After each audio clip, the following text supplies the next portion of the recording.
ഇക്കാരണത്താൽ അത് ഗാർഹിക സഭ എന്ന് വിളിക്കപ്പെടണം. സഭ ക്രിസ്തുവിനെ അനുഗമിക്കുന്നവരുടെ കൂട്ടായ്മയാണെങ്കിൽ കുടുംബം ഈ കൂട്ടായ്മയുടെ ചെറിയ പതിപ്പാണ്. ഓരോ വ്യക്തിയുടെയും ദൈവവിളിയുടെ ആരംഭവും വ്യക്തിത്വം രൂപീകരണം കൊള്ളുന്നതും വിശ്വാസത്തിന്റെ ആദ്യ പാഠങ്ങൾ പഠിപ്പിക്കുന്നതും കുടുംബത്തിൽ നിന്നാണ്.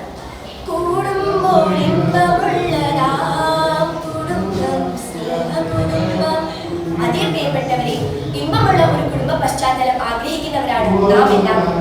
അപ്പനും അമ്മയും മക്കളും ഒന്ന് ചേർന്ന് പ്രാർത്ഥിച്ചും അധ്വാനിച്ചും ഭക്ഷിച്ചും പാനം ചെയ്തും ജീവിക്കുമ്പോൾ അവിടെ ദൈവവിളിയുടെ ശക്തിയുടെ സ്രോതസ് നാം ആഴത്തിൽ അനുഭവിച്ചറിയുന്നു. ഈ ആധുനിക ലോകത്തിൽ കുടുംബ സുവിശേഷവൽക്കരണ ദൗത്യത്തിൽ നേരിടുന്ന വെല്ലുവിളികൾ എന്നല്ല, അവയുടെ കാരണങ്ങൾ എന്തൊക്കെയാണെന്ന് നാം മനസ്സിലാക്കേണ്ടിയിരിക്കുന്നു.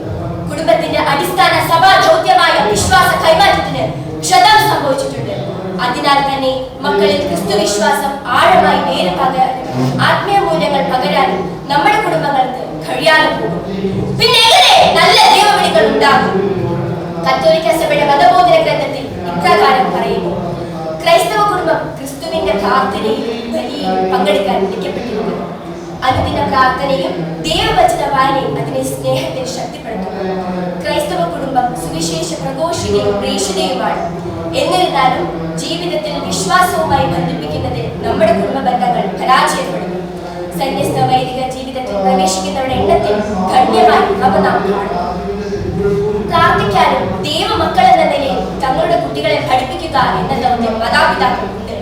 തങ്ങളുടെ കുട്ടികളുടെ ഭാവി സുരക്ഷിതമാക്കാനുള്ള ഓട്ടത്തിനിടയിൽ ആത്മീയ മൂല്യങ്ങൾ തിരസ്കരിക്കപ്പെടുന്നു. ആത്മാവിൽ മധുരമേറുന്ന വാക്കുകളുമായി കരങ്ങളിൽ സുവിശേഷവും ഹൃദയത്തിൽ ക്രിസ്തുവുമായി ജനിക്കുന്നതിൽ എന്റെ മക്കളുണ്ട് എന്ന് എത്ര മാതാപിതാക്കൾ അഭിമാനിക്കുന്നു. കത്തോലിക്ക സഭയുടെ മതബോധന ഗ്രന്ഥത്തിൽ ഇപ്രകാരം പറയുന്നു: ദൈവവിളിയെ തിരിച്ചറിയാത്തത് കുടുംബത്തിന്റെ അടിസ്ഥാന ദൗത്യത്തിൽ പരാജയം സംഭവിച്ചതിന് തെളിവാണ്. കുടുംബം അത് സ്നേഹം കൊണ്ട് നിർമ്മിച്ച ചെറിയ ഒരു ലോകമാണ്. പരസ്പരം സ്നേഹിച്ച ആ ലോകത്തെ സുന്ദരമാക്കുക, ഇവയെല്ലാമാണ് ജീവിതത്തിലെ ഏറ്റവും വലിയ സന്തോഷ നിമിഷങ്ങൾ. സ്നേഹമുള്ളവയെ നമ്മുടെ പൂർവികർ കൈമാറുന്ന വിശ്വാസം നഷ്ടപ്പെടുത്താതെ വിശ്വാസാധിഷ്ഠിതമായി നമ്മുടെ ജീവിതം നയിച്ച് നമ്മുടെ കുടുംബങ്ങളും സഭയുടെ അടിത്തറയാകട്ടെ.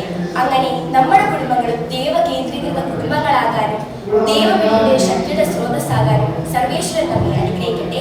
ജയ് ക്രൈസ്റ്റ്, ജയ് മിഷൻ.